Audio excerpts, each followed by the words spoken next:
व्यासपीठावरील सर्व मान्यवर,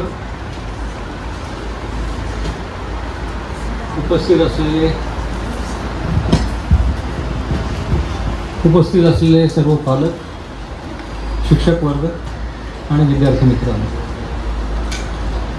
आजचा हा मे महिन्यातला कार्यक्रम, ज्याच्यासाठी एवढ्या मोठ्या प्रमाणावर विद्यार्थ्यांची उपस्थिती, आणि मे महिना म्हटला की अगदी पुरातन काळापासून आपल्याकडे असा समज आहे की हा सुट्टीचा महिना आणि सुट्टीमध्ये काही अभ्यास करायचा नाही, कुठल्याही प्रकारच्या अशा अभ्यासाशी रिलेटेड गोष्टी करायच्या नाहीत, असा एक समज आपण नेहमी पुढे नेत असतो.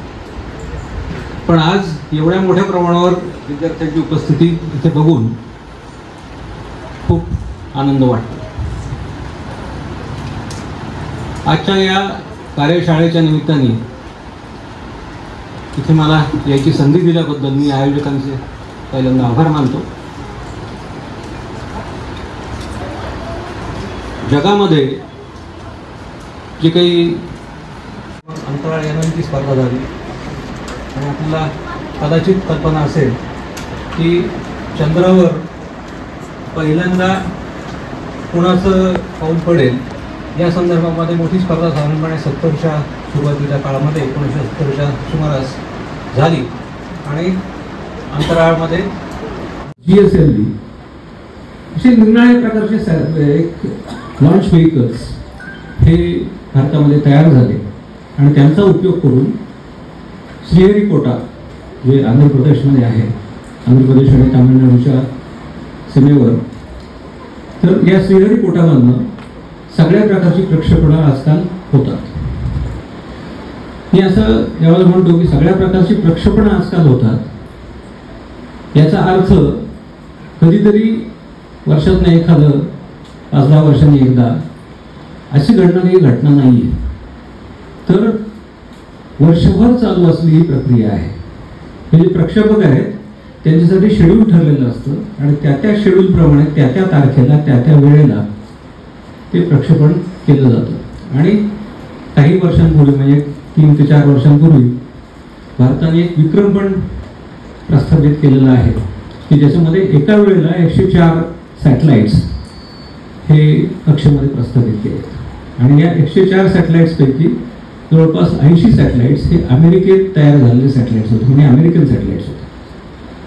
म्हणजे एक काळ असा होता की ज्यावेळेला अंतराळ विज्ञानासाठी किंवा अंतराळ विज्ञानाच्या ज्ञानाची माहिती घेण्यासाठी आपल्या विद्यार्थ्यांना, शास्त्रज्ञांना अमेरिकेमध्ये जायला लागायचं. आता परिस्थिती थोडीशी वेगळी झालेली आहे. आपल्याकडच्या शास्त्रज्ञांनी एवढी प्रगती केली आहे की अमेरिकेतल्या जे काही त्यांनी सॅटेलाइट्स तयार केले आहेत, मायक्रो सॅटेलाइट्स तयार केले आहेत, त्या सॅटेलाइट्सना प्रक्षेपण करण्यासाठी भारत मदत करतोय.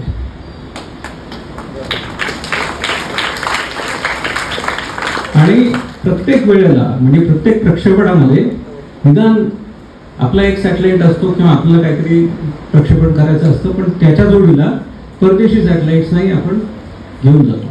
म्हणजे 4, 5, 10, 20 असे आता सध्या तीच परिस्थिती आहे. म्हणजे त्याच पद्धतीने केलं. आपल्याकडे आपण बघितलं असेल की गेल्या काही वर्षांमध्ये खूप मोठी मोठी शिखरं गाठण्याचा प्रयत्न केला गेला. चंद्रयान मोहीम जी आहे, चंद्रयान 1, 2 आणि 3 आणि आता 4थी येऊ घातली. तर चंद्रयान 1 याच्यामध्ये अगदी प्री प्लॅन्ड ठरल्याप्रमाणे आपल्याकडनं एक अंतराळयान घेऊन प्रक्षेपण केलं गेलं आणि एका वेगळ्या पद्धतीने चंद्रापर्यंत पोहोचण्याचा प्रयत्न केला. नेहमी आपण जेव्हा विचार करतो त्यावेळेला साधारणपणे चंद्रापर्यंत जायचं असेल आणि तोपर्यंत सगळ्या जगाने सुद्धा याच पद्धतीने प्रयत्न केलेले होते की त्यांनी चंद्रापर्यंत जायचं असेल तर चंद्राच्या दिशेने यान सोडलेली होती आणि त्याच्यासाठी आवश्यक असणारी जी ऊर्जा आहे ती खूप मोठ्या प्रमाणावर वापरली होती. त्यामुळे त्याला खर्चही जास्त येतो. चंद्रयानचं वैशिष्ट्य असं की इथे चंद्राच्या दिशेने काही सोडलं नाही तरी चंद्रापर्यंत पोहोचलं. इथे काय केलं गेलं, साधी जी आपली गोफण असते शेतीमध्ये वापरली जाणारी, त्या गोफणीचं तंत्र त्यांनी वापरलं आणि पृथ्वीभोवती त्या यानाला गिरट्या घालायला लावल्या आणि मग एक गिरटी पूर्ण होत असताना पृथ्वीचं जे गुरुत्वाकर्षण आहे त्याच्या बलाचा उपयोग करून घेऊन आणि थोडंसं फ्युएल वापरून, थोडंसं इंधन वापरून कक्षा त्याची थोडीशी मोठी केली आणि मोठी करत करत एवढ्या पातळीपर्यंत नेली की ज्यातून आपल्याला यान प्रक्षेपित करता येईल अंतराळामध्ये. आणि मग ते प्रक्षेपित केले गेले आणि तसंच उलट्या पद्धतीने चंद्राच्या जवळ पोहोचल्यानंतर चंद्राच्या गुरुत्वाकर्षणाचा वापर करून पुन्हा चंद्रापर्यंत पोहोचण्याचा प्रयत्न केला. त्यावेळेला पहिला जो प्रयत्न होता चंद्रयान 1 त्याच्यामध्ये चंद्रावर उतरणं असं ठरलेलंच नव्हतं. त्यावेळेला फक्त चंद्राभोवती ऑर्बिटिंग करणं एवढंच ठरवलेलं होतं. आणि इथे महत्वाची गोष्ट ही लक्षात घेतली पाहिजे की जो बोलल्याप्रमाणे चालतो त्याला आपण खरं मानतो. तसं भारताने ठरवल्याप्रमाणे ते घडलं आणि चंद्राच्या भोवती ऑर्बिटर फिरू लागला. आणि त्याच वेळेला एक इम्पॅक्टर ज्यावेळेला भारताचा तिरंगा पहिल्यांदा चंद्रावर उतरला, माणूस किंवा कुठलं बाकी यंत्र उतरलं नाही, ते एक छोटंसं यंत्र त्याच्यावर तिरंगेचं चित्र काढलेलं होतं. तो जाऊन इम्पॅक्टर म्हणून त्याला म्हटलं, तो इम्पॅक्टर चंद्राच्या पृष्ठावर आदळला आणि तो जिथे ठरला होता तिथेच आदळला. आता ठरला होता तिथे आदळला याला खूप अर्थ आहे. त्याचा अर्थ असा आहे की गणित खूप चांगल्या पद्धतीने केले गेलं. आपण जेव्हा गणित या गोष्टीचा विचार करतो तर बरेच विद्यार्थी इथे आहेत, त्यांना असं वाटतं की गणित ही थोडीशी अवघड गोष्ट असते. पण गणिताचा उपयोग काय? आपण कुठलेही कौशल्य जेव्हा मिळवायचा प्रयत्न करतो, आपण म्हणतो किंवा मला एक बाण सोडायचा आहे आणि त्या बाणाने लक्ष्यभेद केला पाहिजे. कसा काय लक्ष्यभेद करतो तो बाण? त्याला काही ठराविक दिशा दिली जाते, त्याला ठराविक पद्धतीने ऊर्जा दिली जाते आणि मग ते ऊर्जा आणि त्या दिशेने तो बाण पुढे जायला लागतो.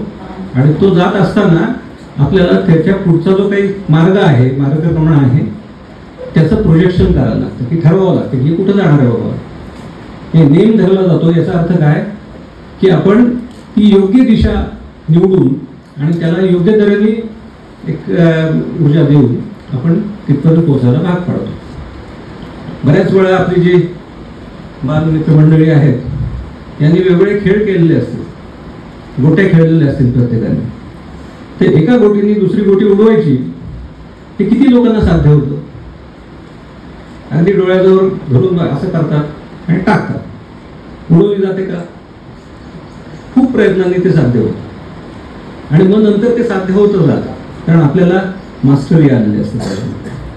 आता हे जे काही मास्टरी येते याच्यामध्ये आपण अंदाज घेत असतो, आपण गणित करत असतो मनातल्या मनात. तरी आपल्याला गणित आवडत असेल किंवा नसेल तरी ते गणित करावं लागतं आणि त्या गणिताने कोणत्या क्षणी काय घडणार आहे, कुठपर्यंत पोहोचल्यानंतर कुठली किती त्या अंतर तिथे कापलं जाणार आहे, कुठल्या दिशेने जाणार आहे, या सगळ्याचा विचार करतात. आपल्याकडे कितीतरी लोकांना क्रिकेट हा खेळ आवडतो. काय त्या क्रिकेटमध्ये आहे म्हटलं तर काहीच गंमत नाही आहे त्याच्यात.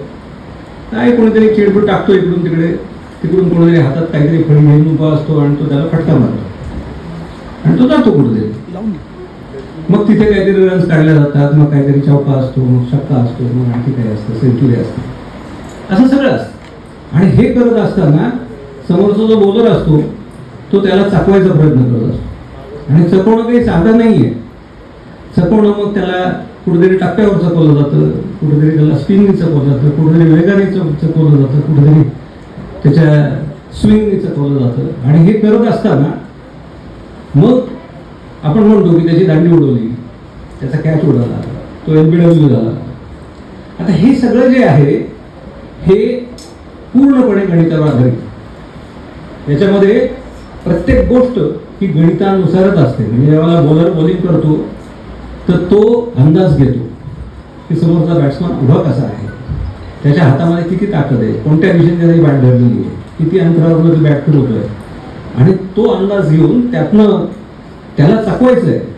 तर म्हणजे त्यांनी जो काही स्विंग करणार आहे, बॅट फिरवणार आहे, त्या फिरवणाऱ्या बॅटच्या टप्प्यात तुमचा चेंडू आला नाही पाहिजे, अशा पद्धतीने तुम्हाला चेंडू फेकायचा आहे. म्हणजे हे गणित तुम्ही करता आणि त्या गणिताप्रमाणे गोष्टी घडल्या तर तुमचा फटका चांगला बसतो आणि सिक्स जातो. नाही पडला तर काय होतं, तोच कॅच बाउंड्रीवर पकडला जातो किंवा आत पकडला जातो आणि तो आउट होतो.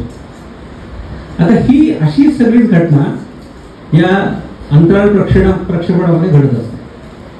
म्हणजे आपण ज्यावेळेला ठरवतो की हे हा अंतराळ प्रक्षेपक आपल्याला हा अमुक एक सॅटेलाइट किंवा हे अंतराळयान या दिशेने पाठवायचं आहे, या ठिकाणी पोहोचवायचं आहे, तर ते करण्यासाठी त्याला लागणारी थ्रस्ट आपल्याकडनं निर्माण केली जाते. थ्रस्ट कशी निर्माण केली जाते? आता इथे थोडासा मी वेगळा विषय मांडतो की गणित नाही. आता इथे गणित आहेच म्हणजे त्याच्यामध्ये, पण त्याच्या जोडीला त्याच्यामध्ये एक रासायनिक अभिक्रिया पण आहे, केमिकल रिॲक्शन. आणि ही रासायनिक अभिक्रिया होऊन जे काही रसायन आहे त्या रसायनाचा स्फोट घडून आणला जातो आणि त्या स्फोटातनं ऊर्जेची निर्मिती होते, ब्लास्टमधनं ऊर्जेची निर्मिती होते आणि मग ते रॉकेट जे आहे ते पुढे ढकललं जातं. तिथे फिजिक्स पण आहे, तिथे फिजिक्स पण वापरलं जातं. कारण जे काही नियम आहेत गतीचे नियम, त्या गतीच्या नियमांचा उपयोग करून किती थ्रस्ट दिल्यानंतर कुठल्या दिशेने कसं ते तो रॉकेट आहे ते पुढे जाणार आहे हे ठरतं. आणि या सगळ्या गोष्टींचा एकत्रित परिणाम आपल्याला दिसतो तो म्हणजे आपले सॅटेलाइट कुठेतरी पोहोचले. आता आपल्या व्यासपीठावरच्या विविध मान्यवरांनी सॅटेलाइटच्या संख्येबद्दल थोडीशी एक आशा अपेक्षा व्यक्त केली. संख्यात्मक वाढ होणं हा एक भाग आहे, पण त्याच्या गुणात्मक वाढीकडे जर आपण लक्ष दिलं तर आपल्या असं लक्षात येईल की सुरुवातीच्या काळामध्ये ज्यावेळेला सॅटेलाइट्स पाठवले गेले आणि सॅटेलाइट स्थिर केले गेले, सॅटेलाइटचा उपयोग करण्याचं ठरलं, त्यावेळेला त्या सॅटेलाइटचा काय उपयोग करावा हे फारसं कोणाला माहीत नव्हतं. नंतरच्या काळामध्ये वेगवेगळ्या प्रकारचे सॅटेलाइट्स निर्माण केले गेले आणि भारतामध्ये त्या सॅटेलाइटचा मोठ्या प्रमाणावर उपयोग सुरू झाला. एक प्रकारचे सॅटेलाइट ज्याला पोलर सॅटेलाइट्स म्हणतात आपल्याकडे, आणि काही सॅटेलाइट जे आहेत त्यांना जिओ स्टेशनरी सॅटेलाइट्स म्हणतात. जे पोलर सॅटेलाइट्स आहेत ते बेसिकली नॉर्थ पोल आणि साऊथ पोल म्हणजे उत्तर ध्रुव आणि दक्षिण ध्रुव याच्या बाजूने अशी फेरी मारत असतात आणि त्यांचा उपयोग जो केला जातो तो रिमोट सेन्सिंगमध्ये केला जातो. जे शेतीमध्ये ज्याचा उपयोग केला जातो असं म्हटलं जातं तर ते रिमोट सेन्सिंग तंत्रज्ञान आहे. त्याच्यामध्ये या सॅटेलाइट्सवर वेगवेगळ्या प्रकारचे उपकरणं बसवलेली असतात, त्यात कॅमेरासारखी उपकरणं असतात, त्यातनं पिक्चरायझेशन केलं जातं आणि त्या पिक्चर्सचं ॲनालिसिस करून शेतीला लागणारी विविध माहिती आजच्या घडीला फक्त हवामानाचा अंदाज देणं यापुरता मर्यादित न राहता शेतीच्या वेगवेगळ्या प्रकारच्या गोष्टी आहेत. म्हणजे याच्यामध्ये शेती कोणती आहे, किती आहे, कोणतं पीक लावलेलं आहे, किती प्रमाणात लावलेलं आहे, त्याची आजची स्थिती काय आहे, त्याच्यावर रोग तर पडलेले नाही ना, या सगळ्या गोष्टीचं ॲनालिसिस करता येतं त्या इमेजेसमध्ये, सॅटेलाइट इमेजेसमध्ये. आणि त्याचा उपयोग ॲडवायझरी सर्व्हिसेस देण्यासाठी केला जातो. भारत सरकार त्याचा खूप मोठ्या प्रमाणावर उपयोग करून घेतलेच नाही. एक मोठं शास्त्र याच्यातनं निर्माण झालेलं आहे. त्या शास्त्राचं नाव आहे रिमोट सेन्सिंग सायन्स.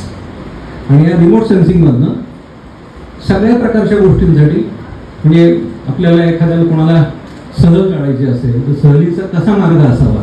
आज आपण बरेच लोक मोबाईलमध्ये GPS असतं आणि GPSच्या साहाय्याने कुठेतरी पोहोचण्याचा मार्ग आपण शोधतो, त्याचं नॅव्हिगेशन केलं जातं. याच्यासाठी सुद्धा सॅटेलाइटचा उपयोग होतो.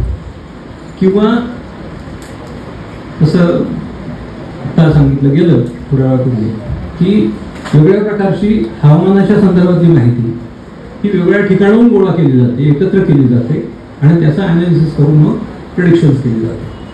तर अशा सगळ्या दृष्टिकोनातनं पोलर सॅटेलाइटचा उपयोग होतो.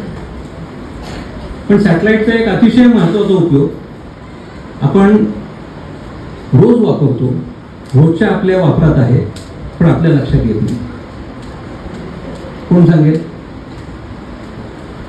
रोजच्या वापरात असलेला सॅटेलाइटचा उपयोग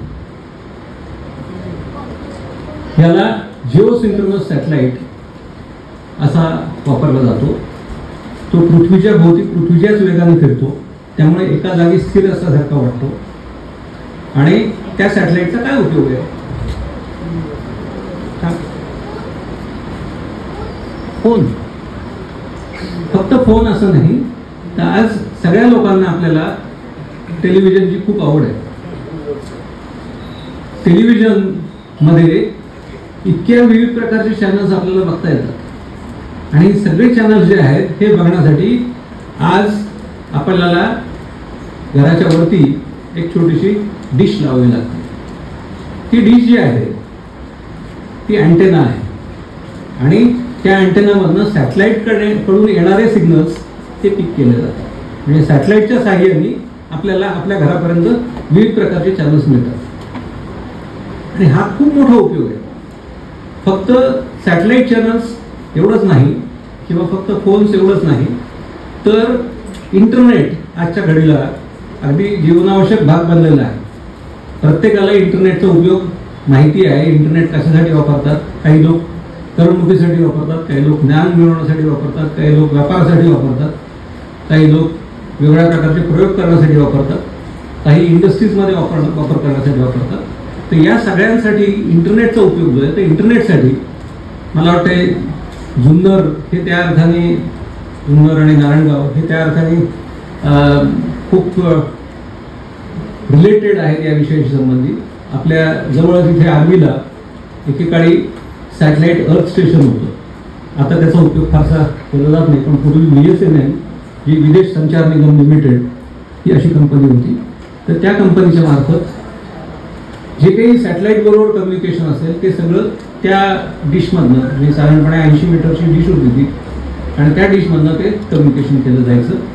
आता त्याचा वापर कमी झाला आहे. आता सॅटेलाइट्सचा जास्त मोठ्या प्रमाणावर वापर होतोय आणि त्या सॅटेलाइट्सच्या वापराने आपल्याला घराघरापर्यंत या सगळ्या सर्व्हिसेस मिळायला लागलेल्या आहेत. आता या सगळ्याचा विचार करता आपल्याला हे लक्षात घेता येईल की विज्ञान, त्याच्यामध्ये फिजिक्स असेल, केमिस्ट्री असेल, म्हणून काही प्रमाणात बायोलॉजिकल सायन्सेस, म्हणजे बायोलॉजिकल सायन्सेसचा मुद्दा मी इथे उल्लेख करेल, ज्याला जीवशास्त्र म्हणतो आपण, त्याचा उल्लेख इथे मुद्दाम करेल की आपल्याकडे आपल्याला सगळ्यांना कल्पना आहे की भारताची जी वैज्ञानिक प्रगती घडते त्याच्यामध्ये एक टप्पा जो आहे तो भारताचे अंतराळ शास्त्रज्ञ अंतराळात जातील, म्हणजे मानव सहित यान जाईल अशी एक योजना आहे. पुढच्या काही वर्षांमध्ये भारताचे जे काही अंतराळवीर असतील ते चंद्रावर जाऊन पोहोचतील किंवा अंतराळातल्या इतर ठिकाणी जाऊन पोहोचतील आणि तिथून ते संशोधन करतील. आता ज्या वेळेला अंतराळवीर अंतराळात जातील तेव्हा त्यांनी खायचं काय, त्यांनी जगायचं कसं, तिथे त्यांना प्राणवायू कुठून मिळणार, या सगळ्या प्रश्नांचं उत्तर शोधण्यासाठी बेसिकली जीवशास्त्राचा उपयोग करायला लागतो.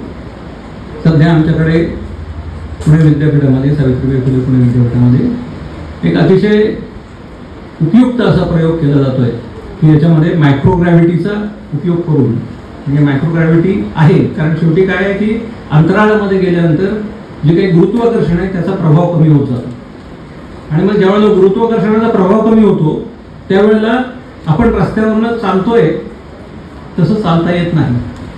कारण आपण चालतो, आपण त्यावेळेला हे लक्षातही घेत नाही की गुरुत्वाकर्षणामुळे आपल्याला चालायला मिळतं.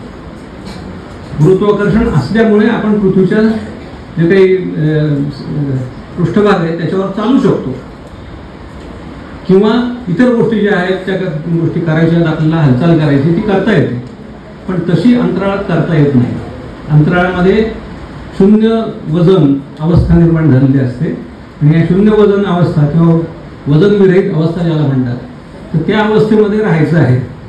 तर ते राहायचं असेल तर अंतराळवीरांना त्याची सवय करून घ्यावी लागते, त्याची प्रॅक्टिस करावी लागते. त्यासाठी तुमचं जे शरीर आहे ते खूप चांगल्या पद्धतीने तयार करून घ्यावं लागतं, त्याच्या क्षमता वाढवाव्या लागतात आणि या सगळ्यासाठी खूप प्रमाणात संशोधन करावं लागतं. आता भारताने जी अंतराळ मोहीम राबवायचं ठरवलेलं आहे त्याला नाव दिलं आहे गगनयान आणि गगनयानचा आता काही काळांमध्ये त्याच्यावर वेगवेगळे प्रयोग केले जात आहेत.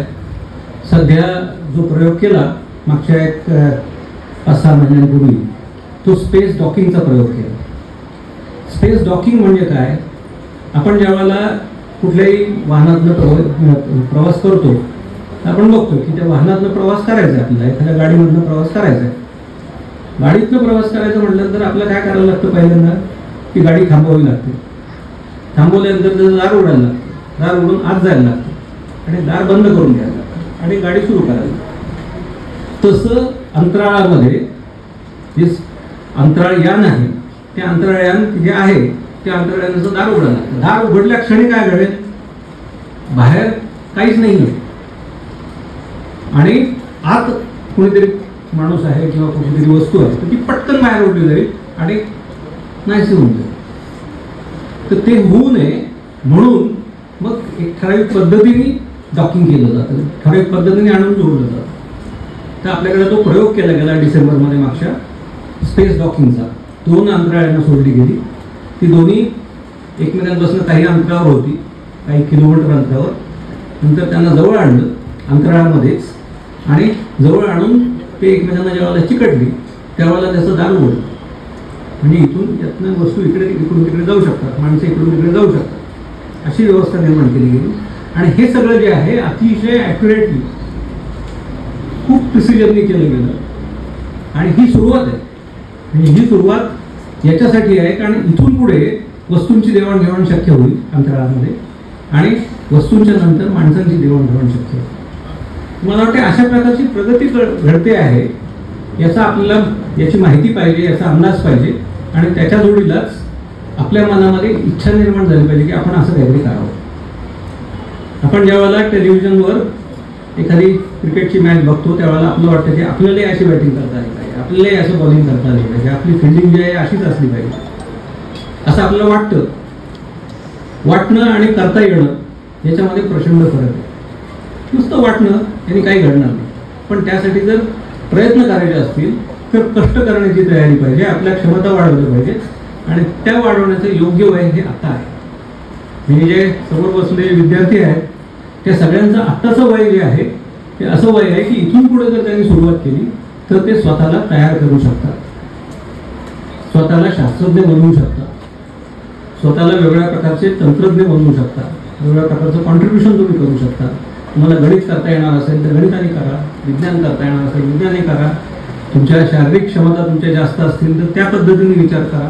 पण शेवटी काय आहे की अंतराळयान चालवायचं असेल तर कुणीतरी तिथे पायलटसारखा वैमानिक कोणीतरी लागणार आहे आणि त्या वैमानिकाला नुसतं हातात काहीतरी घेऊन त्यांनी फिरवायचं आहे असं नाही आहे. त्याला शक्ती वापरायला लागणार आहे, त्याचे मसल्स जे आहेत ते त्या पद्धतीने तयार झाले पाहिजेत. त्याला त्यावेळेला अंतराळात जायचं आहे त्यावेळेला तिथला जो हवेचा दाब हे अतिशय कमी झालेला असेल किंवा शून्य झालेला असेल तर त्या शून्य दाबामध्ये सुद्धा त्याचं श्वसन जे आहे ते चांगल्या पद्धतीने करता आलं पाहिजे. ते करण्यासाठी स्वतंत्रपणे काही व्यवस्था केलेल्या असतात पण त्यांचा उपयोग करून घेता आला पाहिजे. या दृष्टिकोनातनं पूर्वतयारी करणं आवश्यक आहे आणि ही पूर्वतयारी करण्यासाठी ते योग्य वय जे आहे त्या वयात तुम्ही सर्व लोक आहात.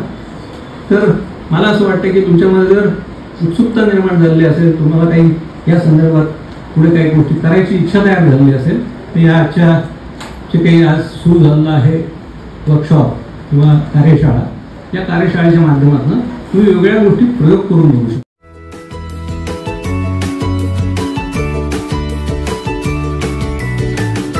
बातम्या शेतीच्या,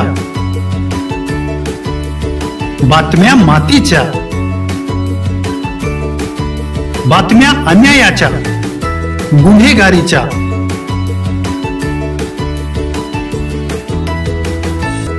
राजकारणाच्या आणि समाजकारणाच्या, शोषणाविरुद्ध बुलंद आवाज, जनसामान्यांच्या हुंकाराची गाज, सत्कार्याला प्रोत्साहन,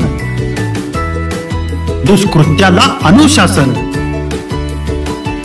निर्भीड, निस्पृह, सडेतोड, बेधडक आणि रोखटोक म्हणजेच विघ्नहर टाइम्स. शोध बातमीचा, ध्यास सत्याचा.